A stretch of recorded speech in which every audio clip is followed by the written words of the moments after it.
Note करेंगे सबसे पहले फ्रिक्शनल इलेक्ट्रिसिटी, इसमें लिखिएगा if a glass rod is rubbed with a silk cloth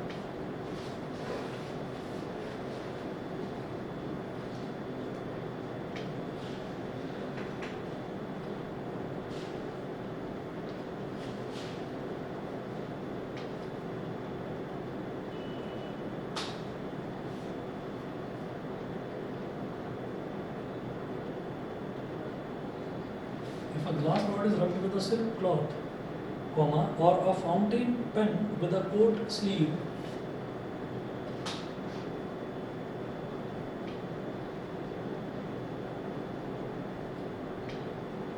or a fountain pen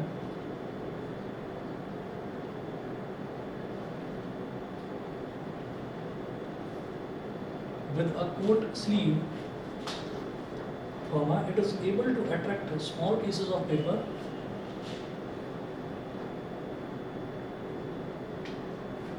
it is able to attract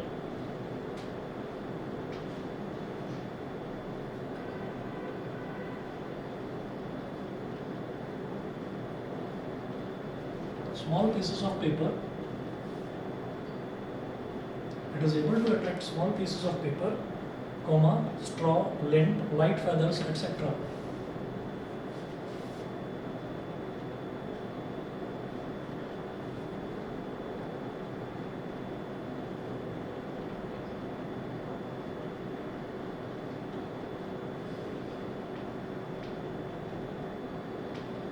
Straw, lint, light feathers, etc. If a glass rod is rubbed with a silk cloth, तो glass rod को अगर silk cloth के साथ में किसी silk cloth के साथ में रब कर दिया जाए, और a fountain pen with a coat sleeve, fountain pen क्यों कह रहे हैं, क्योंकि फाउंटेन पेन किसका बना है, प्लास्टिक का बना हुआ है, ठीक है। तो उसको कोट स्लीव क्या हो गया कि एक वुलन, तो कोट जो है वो किसका बना होता है, वूल का होता है। तो उसको वुलन क्लॉथ पर अगर हमने रब करा तो आसपास छोटे छोटे कागज़ के टुकड़े अगर हमने डाल दिए तो बेसिकली लाइटर ऑब्जेक्ट से मतलब है, ठीक। तो कागज़ के टुकड़े डाल दिए या स्ट्रॉ डाल दिया या लिंट क्या होता है, जो आप ये समझ लीजिए, तो फैदर जो होता है ना, फैदर को और बारीक काट कर और उसको बहुत बारीक बनाकर छोटे छोटे उसके रेशे बनाकर और उससे ना जो पिलोज़ हैं, हाई क्वालिटी पिलोज़ बनाई जाती हैं, ठीक है। और कई बार उसमें नाइलॉन भी मिक्स कर दिया जाता है थोड़ा उसको और फ्लफीनेस देने के लिए, तो पिलो बनाई जाती है, तो उसको लिंट बोल देते हैं। तो वो बहुत लाइट ऑब्जेक्ट होता है। कभी अगर आप देखेंगे ना तो कोई फोम इंडस्ट्री हो, तो फोम इंडस्ट्री में जहाँ पर ये बन रहे हो, जहाँ पर ये पिलोज़ वगैरह बनते हैं, तो वहाँ पर बहुत मतलब हल्का हल्का सा होता है वो। तो देखने में ऐसा लगता है कि पूरा का पूरा गोडाउन भरा पड़ा है, लेकिन वो होता क्या है कि वो होता कुछ नहीं है, बहुत हल्का होता है। तो उसको लिंट बोल देते हैं। लिंट भी बहुत हल्का ऑब्जेक्ट हो गया। लाइट फैदर वही, किसी को कोई फैदर है, पंख है किसी पक्षी का, तो वो जो है वो अट्रैक्ट हो जाता है उससे, ठीक है। तो इसको फ्रिक्शनल इलेक्ट्रिसिटी में क्यों लिखवा रहे हैं, क्योंकि ये जो इलेक्ट्रिसिटी है ये किससे जनरेट हुई, ये फ्रिक्शन से जनरेट हुई। फ्रिक्शन मतलब किसी चीज़ को किसी चीज़ पर रब करने से जनरेट हुई, ठीक है। आगे नोट करेंगे the property of rubbed substances due to which they attract light objects.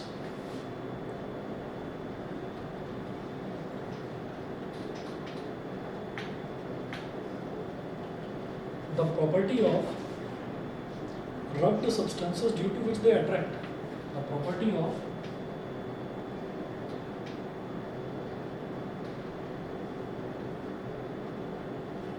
rubbed substances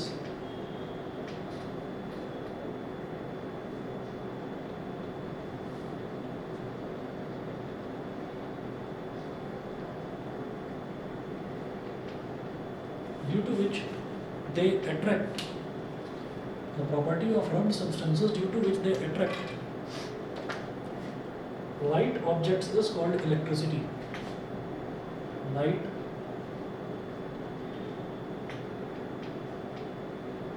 objects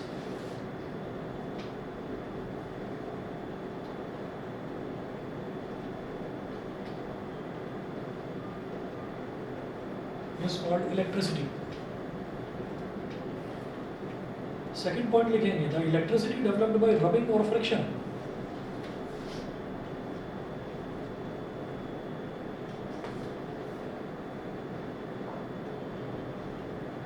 the electricity developed by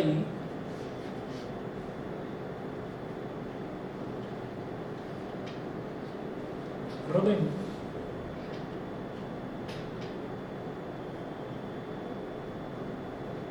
the electricity developed by rubbing or friction is called frictional or static electricity.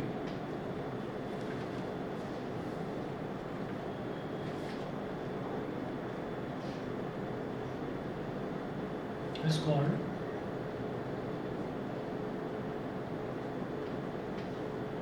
frictional or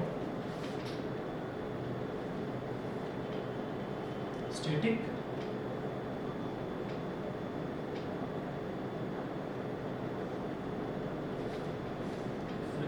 or static electricity.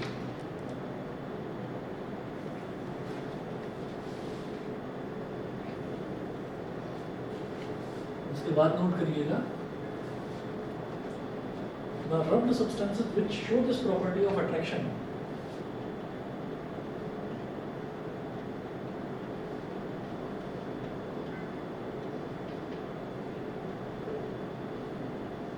the rubbed substances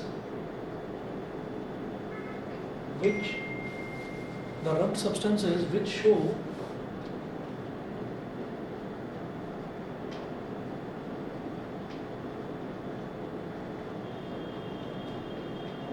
this property of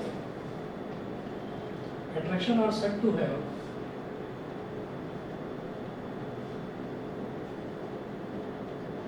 attraction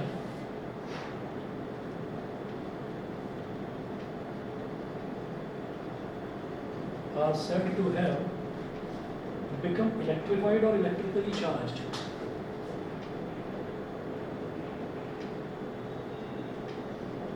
Become electrified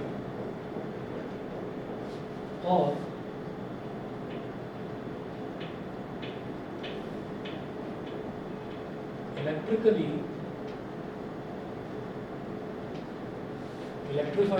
electrically charged.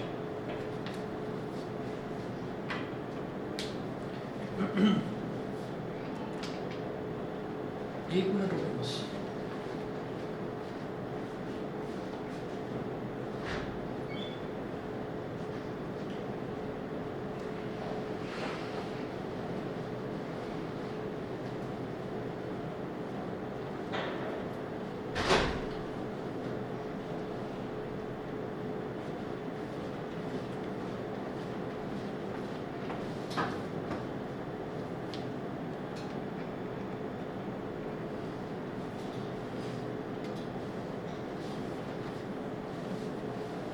उसके बाद आप note करिएगा electric charge. Electric charge क्या होता है?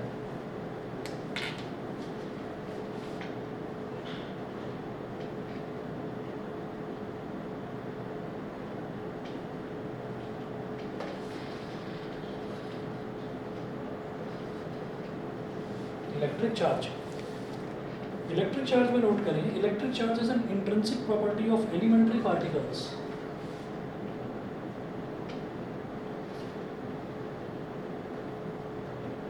Electric charge is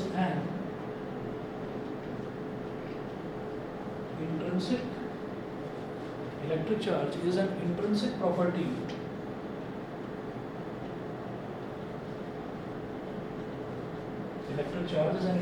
property of elementary particles of matter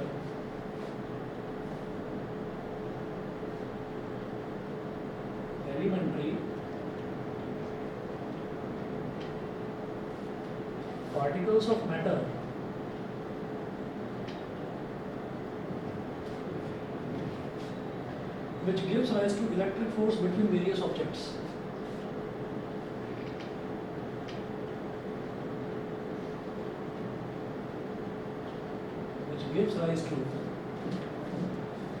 Electric force between various objects. Electric force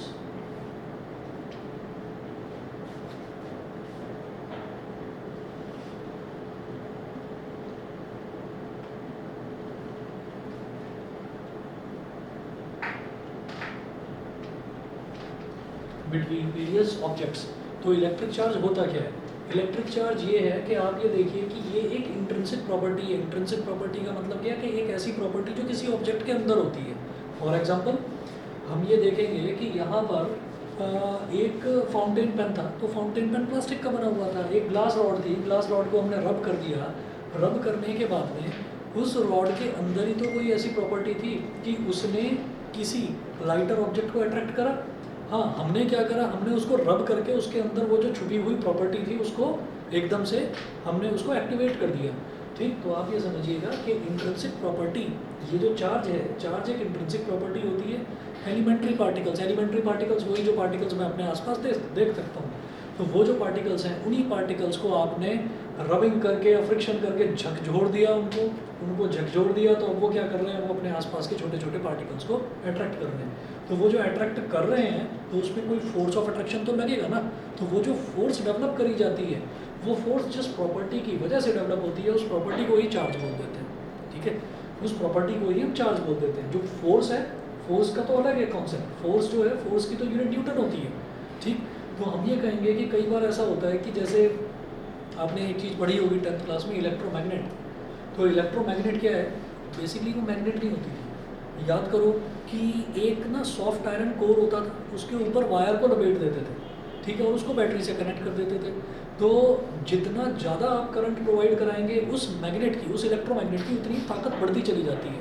ठीक, तो वो जो फोर्स लगा रहा है, that is electric force. Electric force की यूनिट वही होगी जो न्यूटन होती है, जो नॉर्मल फोर्स की यूनिट होती है। इलेक्ट्रिक फोर्स को प्रोड्यूस करने वाली जो प्रॉपर्टी होती है, उस प्रॉपर्टी को हम चार्ज बोल देते हैं। समझ गए? उसको हम चार्ज बोल देते हैं। और चार्ज जो है, चार्ज की यूनिट होती है कूलम।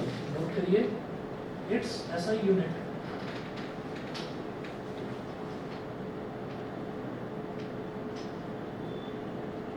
इस कूलम, COULOMB, कूलम, शॉर्ट में C लिखते हैं।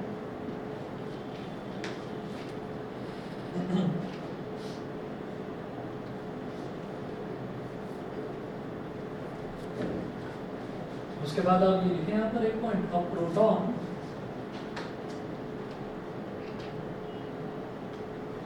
Has a charge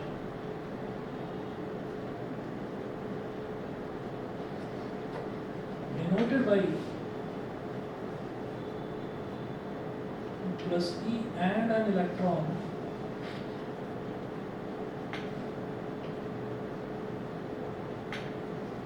has a charge denoted by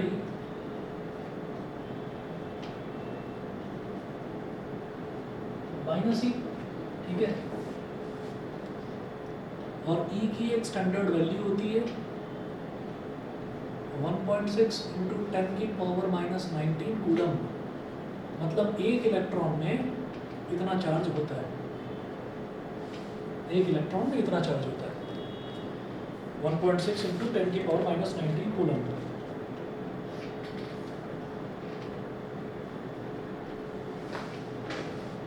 उसके बाद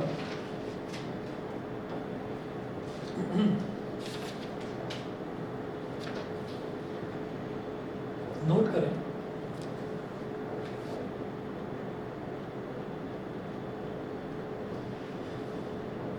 there are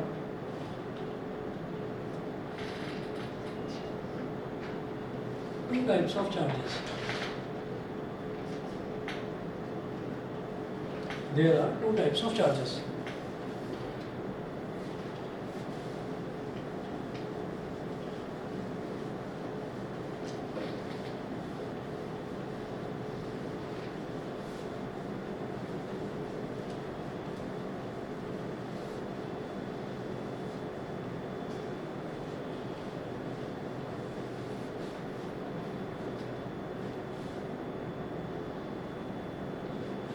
There are two types of charges. First लिखें,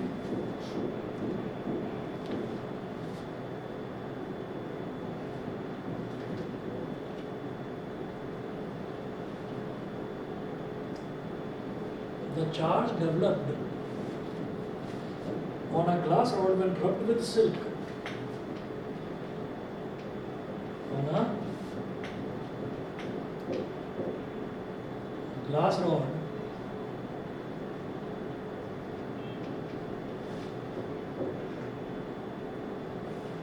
when rubbed with silk is called positive charge.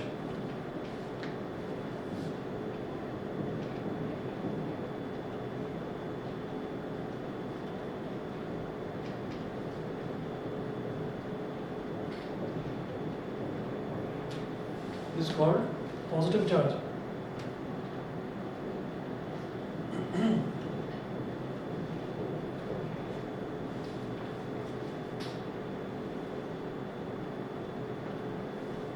ये diagram बनाना छोटा सा.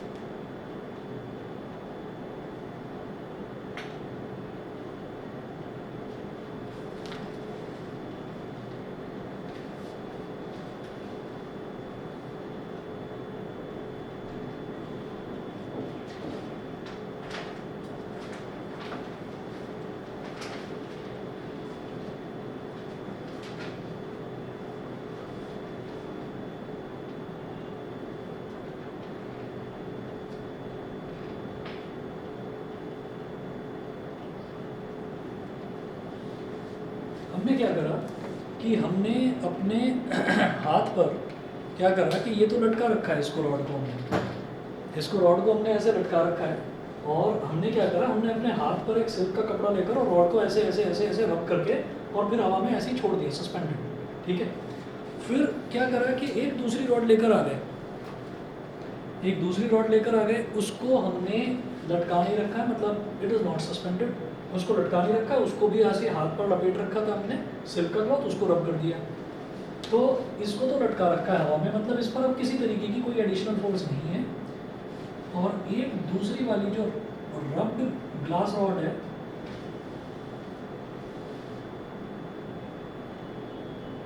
इस पर लिख देते हैं रब्ड ग्लास रॉड.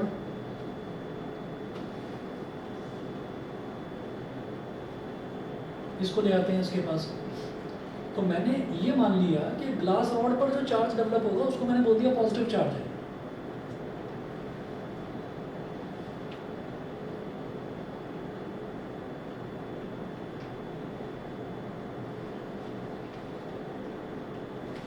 यहां लिखिएगा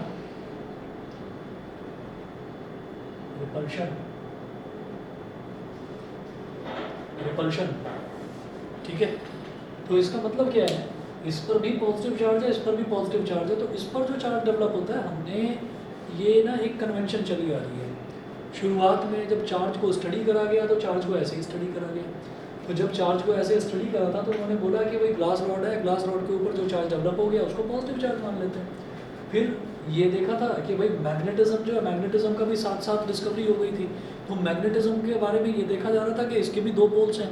तो लाइक पोल्स जो हैं वो रिपेल करते हैं एक दूसरे को, और जो अनलाइक पोल्स हैं यानी कि नॉर्थ को रिपेल करेगा लेकिन नॉर्थ साउथ को अट्रैक्ट कर लेगा. ठीक है. तो वैसा ही कुछ इलेक्ट्रिसिटी में देखा गया. हमने कहा कि इलेक्ट्रिसिटी में जब धीरे धीरे बैटरी का पता चला कि एक एनोड होता है, एक कैथोड होता है. एनोड मतलब पॉजिटिव टर्मिनल, कैथोड मतलब नेगेटिव टर्मिनल. तो उन दोनों को एक सेपरेशन के साथ में रखा जाता है. तो हम ये कहते हैं कि भाई अगर सेपरेशन ना हो तो पॉजिटिव और नेगेटिव एक दूसरे को अट्रैक्ट कर लेगा. ठीक है. तो वो बैटरी नहीं रहेगी, वो खत्म हो जाएगी, शॉर्ट हो जाएगी वो बैटरी. ठीक है. इस वजह से बैटरी में भी पॉजिटिव और नेगेटिव टर्मिनल के बीच में डिफरेंस रखा जाता है और बीच में इलेक्ट्रोलाइट को भर दिया जाता है. वो कॉन्सेप्ट बाद में पढ़ेंगे, पढ़ना है वो भी इस बार. ठीक है. बैटरी कैसे वर्क करती है. तो ये देखा गया कि जैसे मैग्नेटिज्म में एक नॉर्थ पोल और एक साउथ पोल होता है, ऐसे ही इलेक्ट्रिसिटी में पॉजिटिव चार्ज और नेगेटिव चार्ज होगा. जहाँ पॉजिटिव चार्ज को रिपेल करेगा और नेगेटिव चार्ज पॉजिटिव चार्ज को अट्रैक्ट करेगा. तो यहाँ ये देखा गया कि एक जैसे ही चार्जेस को जब लेकर आए हम, ग्लास रॉड को सिल्क पर रब करा और ग्लास रॉड को सिल्क पर रब करके ऐसे लटका दिया गया, सस्पेंड कर दिया गया.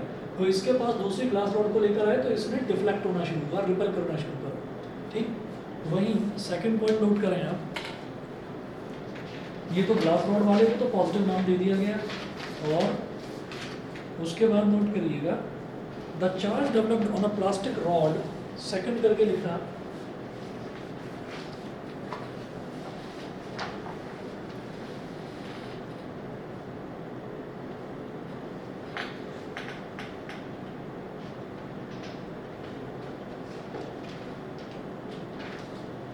The charge developed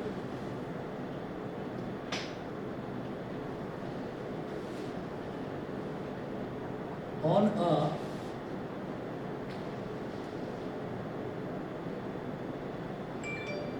the charge developed on a plastic rod when rubbed with wool is called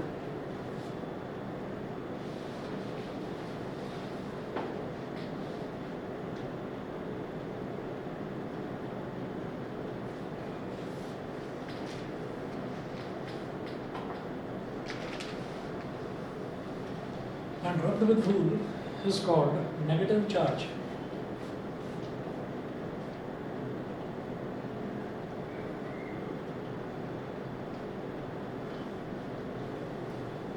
Is called negative charge.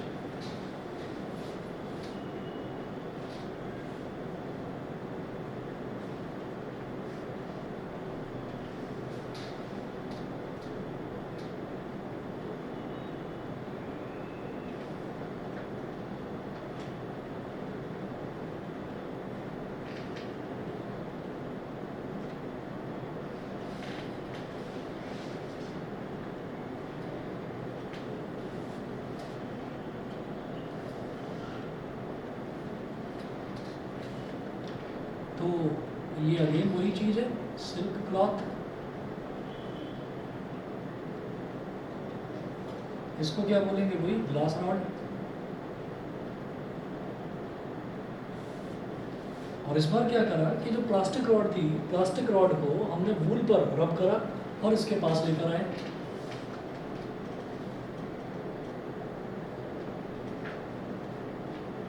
तो हमने ये देखा कि there is a force of attraction between the two rods। तो ये ग्लास रॉड थी, ये हो गई प्लास्टिक रॉड।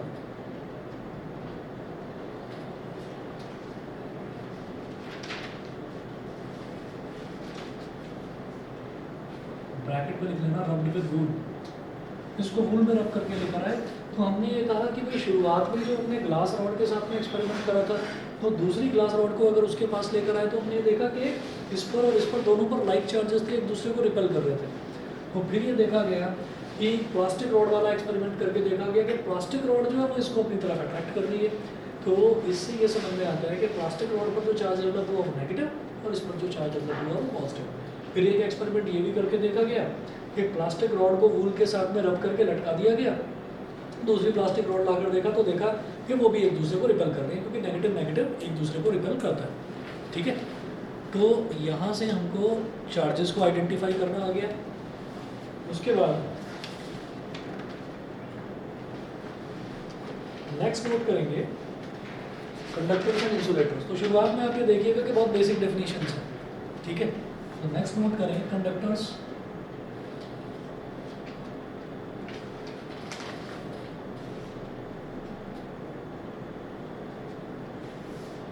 यहाँ पर हीट की कंडक्शन की बात नहीं करेंगे, वो आप छोड़कर आ गए 11th क्लास में, वहाँ उसका कुछ लेना देना यहाँ पर है नहीं।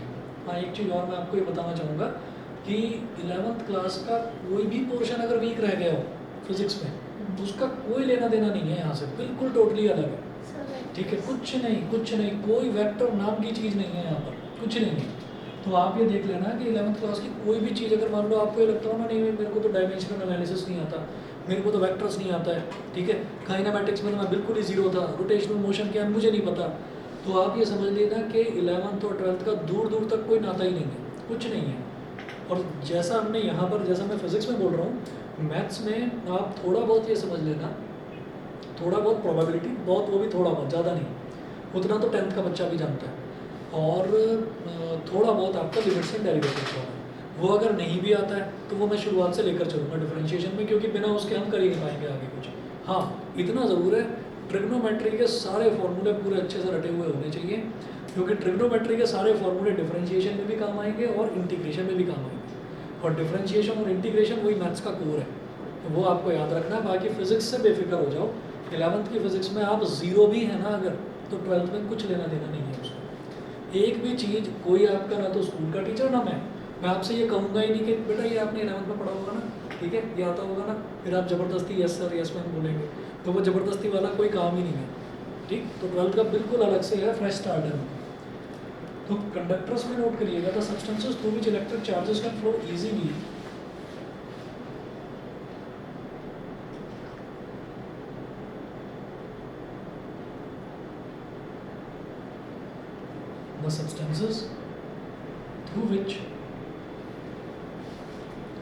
the substances through which electric charges can flow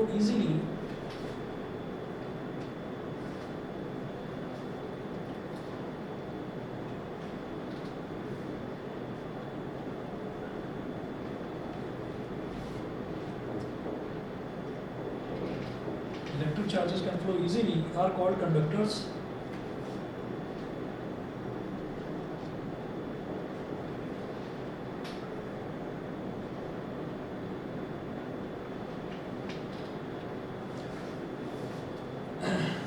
Example: iron, aluminium, graphite, etc.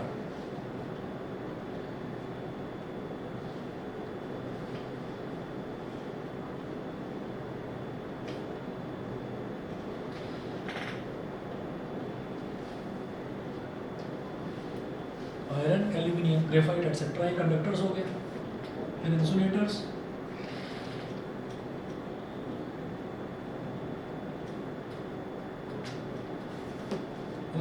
में the substances through which electric charges can not flow easily.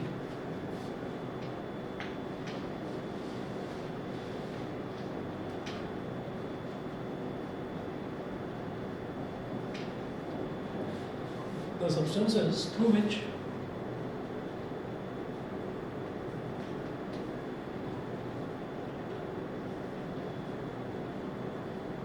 electric charges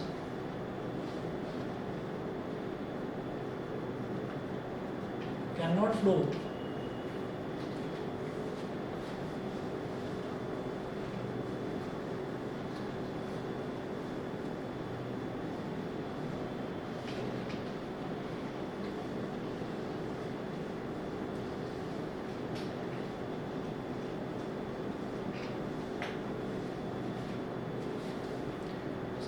through which electric charges cannot flow easily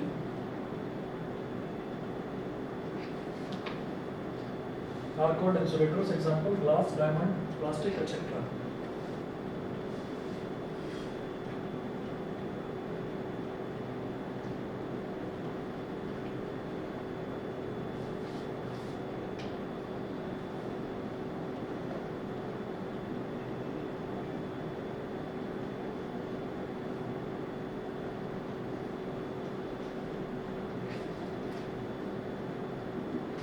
glass, diamond, plastic etcetera. Definition में थोड़ा सा अंतर है, बस ये समझो आप कि अब तक आप ये कहेंगे कि हाँ ये कंडक्टर का तो बताया था, substances through which electric charges can flow easily are called conductors, ठीक है। इंसुलेटर्स में अब तक हमने ये पढ़ा था, the substances through which electric charges can not flow are called insulators. ये इजीली क्यों डाल दिया आपने, मतलब कि वो आसानी से नहीं कर सकते लेकिन मुश्किल से कर सकते हैं क्या? आती है ना साइंस वाले बच्चों के दिमाग में बातें। तो डेफिनेशन जो है वो वर्ड टू वर्ड याद रखना, वो बिल्कुल वर्ड टू वर्ड आपको सेम लिखनी है। यहाँ लिखा हुआ है ना कैन नॉट फ्लो इजीली, तो इसका मतलब ये है कि आसानी से तो नहीं करेगा, लेकिन अगर आपने कुछ कोशिश करी तो इंसुलेटर के थ्रू भी चार्ज फ्लो कर सकते हैं, ठीक है। ये चीज़ बिल्कुल नहीं लग रही होगी, तो ये चीज़ आपको बताते हैं। हमारा मोबाइल फ़ोन, लैपटॉप, जितनी भी ज़्यादातर जो इलेक्ट्रॉनिक आइटम्स हैं, है ना, वो सारे के सारे इलेक्ट्रॉनिक आइटम काम कब करते हैं? जब उनका टेम्परेचर एक पर्टिकुलर लेवल से ज़्यादा हो जाता है। और वो टेम्परेचर कब होता है? जैसे जितना भी आप ये देखेंगे, शायद अगर आपको न्यूज़पेपर्स वगैरह पढ़ते हो या थोड़ा न्यूज़ वगैरह देखते हो, आलतू फालतू की न्यूज़ नहीं कि 3rd वर्ल्ड वॉर होने वाला है, वो पता नहीं कब से हो रहा है, 1 महीना हो गया, अभी तक तो हुआ नहीं। खैर चलिए, उन सबको छोड़िए। तो उसमें आपने एक चीज़ ये देखी होगी कि बीच में लगभग अक्टूबर-नवंबर के आसपास एक न्यूज़ चली थी कि पूरे वर्ल्ड में कोल क्राइसिस होने वाला है, कोल की शॉर्टेज हो गई है, तो इलेक्ट्रिसिटी की भी शॉर्टेज हो जाएगी इंडिया में ख़ास तौर पर, क्योंकि मतलब हमारा जो कंट्री है वो मेजर जो इलेक्ट्रिसिटी प्रोडक्शन है वो थर्मल पावर प्लांट्स के थ्रू है। थर्मल पावर यानी कि जो कोल को यूज़ करके बनाता है, हाइड्रो पावर यानी कि जो पानी को यूज़ करके बनाता है। तो वो प्रॉब्लम आई, खैर उसका भी शायद कुछ सॉल्यूशन वगैरह निकला, क्योंकि फिर कुछ दिक्कत हुई नहीं। आजकल जो एक शॉर्टेज चल रही है, आपने सुना होगा कि भाई वो ना मार्केट में चिप अवेलेबल नहीं है, सुना है क्या नहीं? आप कोई इलेक्ट्रॉनिक आइटम लेने चले जाओ, इनफैक्ट आप कोई गाड़ी खरीदने चले जाओ, तो उसमें भी ये बता देंगे, क्योंकि कार्स में भी आजकल पता नहीं ना बहुत सारी चीज़ें हो रही हैं, मतलब इलेक्ट्रॉनिक कंट्रोल है बहुत ज़्यादा उसके अंदर। गाड़ियों में चिप के बारे में सुना था मैंने हम्म? कुछ, गाड़ियों में चिप के बारे में सुना था मैंने कुछ। हाँ, गाड़ियों में इनफैक्ट मोबाइल फ़ोन से आपके मनपसंद का नहीं मिलेगा। लैपटॉप आप लेने चले जाओगे, लैपटॉप भी 8-10 हज़ार रुपये महंगा मिलेगा। ये चीज़ें शॉर्टेज है जी, इतने का ही है, लेना है लो, नहीं तो छोड़ो। तो वो इस तरीके की चीज़ें चल रही हैं आजकल मार्केट में। तो वो जो चिप है, वो चिप क्या है, वो सिलिकॉन की बनती है चिप। तो दो जो हमारे नॉन मेटल्स की कैटेगरी में आता है, सिलिकॉन और जर्मेनियम, ये दो होते हैं। लेकिन इसको क्या बोलते हैं, इसको बोलते हैं सेमीकंडक्टर। तो सेमीकंडक्टर हम यहाँ पर जब फिजिक्स में जो बिल्कुल आखिरी चैप्टर है वो सेमीकंडक्टर पढ़ेंगे, वहाँ पर इस इजीली का जवाब मिलेगा। ये पहला चैप्टर है, इस इजीली का जवाब बिल्कुल आखिरी चैप्टर नंबर 14 में मिलेगा। तो इसका मतलब मैं आपको बस मोटी मोटी भाषा में समझा देता हूँ। उसमें ये है कि हमारा जो मोबाइल फ़ोन है, हमारे मोबाइल फ़ोन को हम बड़े आराम से अपनी पॉकेट में डालकर घूमते हैं, हमको कभी कोई करंट वगैरह तो नहीं लगता। लेकिन करंट कब लगेगा, करंट तब लगेगा जब इसमें एक पर्टिकुलर लेवल से ऊपर इसका टेम्परेचर पहुंचता है, तभी चार्जिंग शुरू होती है, वैसे चार्ज नहीं होता। तो वो जो एक वोल्टेज होती है उसको थ्रेशोल्ड वोल्टेज बोल देते हैं। 0.7 इलेक्ट्रॉन वोल्ट होती है। इलेक्ट्रॉन वोल्ट भी एक वोल्टेज कैलकुलेट करने की यूनिट होती है, छोटी यूनिट होती है। तो अगर आप उतने वोल्टेज पर आप पहुंच जाएंगे तो वो जो एक इंसुलेटर है, जो हमारी पॉकेट में पड़ा हुआ इंसुलेटर फ़ोन है, ठीक है, वो एक कंडक्टर की तरह बिहेव करने लगेगा। ठीक है, इसीलिए ये कहा जाता है कि जब भी कभी मोबाइल फ़ोन चार्जिंग पर लगा रहे तो बात मत करो उस पर। क्यों? क्योंकि न जाने कितने सारे केसेस में ऐसा देखा गया कि मोबाइल फ़ोन या तो बहुत पुराना है तो कई बार गिर भी चुका है, कई बार गिर भी चुका है तो उसका इंसुलेशन डिस्टर्ब हो चुका है अंदर से। जब इंसुलेशन डिस्टर्ब हो चुका है तो जैसे ही आपने उसको चार्जिंग पर लगाया, उधर वो फ़ोन का बेल बजा, आपने उठाया उसको, तो उस टाइम आपको पता ही नहीं है, आप उसको मोबाइल फ़ोन इंसुलेटर समझकर लगा रहे हो कान पर, अभी वो कंडक्टर की तरह बिहेव कर रहा है। तो वो लगेगा कान पर बहुत ज़ोर से करंट एकदम, यार ये क्या हुआ। तो वो चीज़ क्या होती है, अच्छा बहुत अगर फ़ोन नया है, उसमें कुछ प्रॉब्लम नहीं है, पुराना नहीं है, तो ऐसी दिक्कत नहीं होती, लेकिन फिर भी अवॉइड करने के लिए बोला जाता है। तो हम ये कहते हैं कि ज़्यादातर इलेक्ट्रॉनिक डिवाइसेस की आजकल डिमांड ये है कि बैटरी ऑपरेटेड हो। हम कोई आजकल वो भी लेने जाते हैं ना, कोई म्यूज़िक सिस्टम भी लेने जाते हैं, तो हम ये कहते हैं कि बैटरी वाला दे दो, बैटरी वाला चाहिए मेरे को, ब्लूटूथ कनेक्टिविटी भी चाहिए मेरे को तो इंटरनेट कनेक्टिविटी, वाईफाई इनेबल्ड हो तो क्या कहने। तो आजकल जो ये सारी चीज़ें हैं उन सब में सेमीकंडक्टर्स का इस्तेमाल होता है। सेमीकंडक्टर जो है वो इन दोनों के बीच की एक चीज़ होती है, कंडक्टर और इंसुलेटर की, कि वो चुपचाप पड़ा हुआ है तो इंसुलेटर है, चुपचाप पड़ा हुआ है तो इंसुलेटर है। और जैसे ही हमने उसका टेम्परेचर एक पर्टिकुलर लेवल पर बढ़ा दिया, और टेम्परेचर कैसे बढ़ाते हैं, कनेक्ट करके, ठीक है, हम किसी भी डिवाइस को कनेक्ट करते हैं इलेक्ट्रिसिटी से तो उसका टेम्परेचर बढ़ता है, क्योंकि इलेक्ट्रॉन्स का एजिटेशन होता है। तो टेम्परेचर बढ़ते ही वही चीज़ इंसुलेटर की कंडक्टर की तरह बिहेव करने लगती है। प्लास्टिक है ना, प्लास्टिक बहुत अच्छा इंसुलेटर है, ठीक है।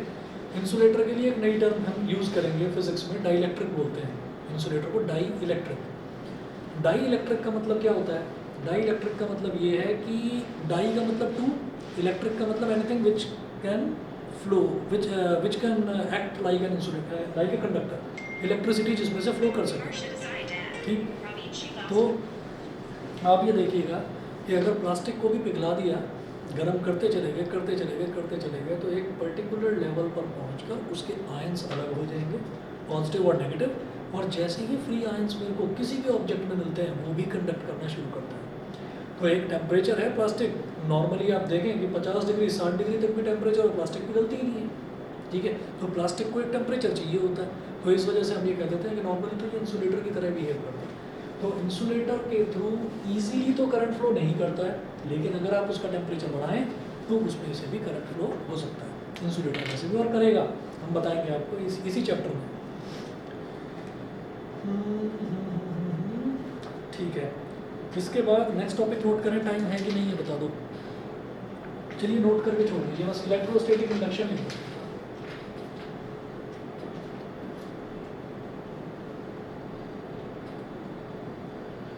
Electrostatic induction,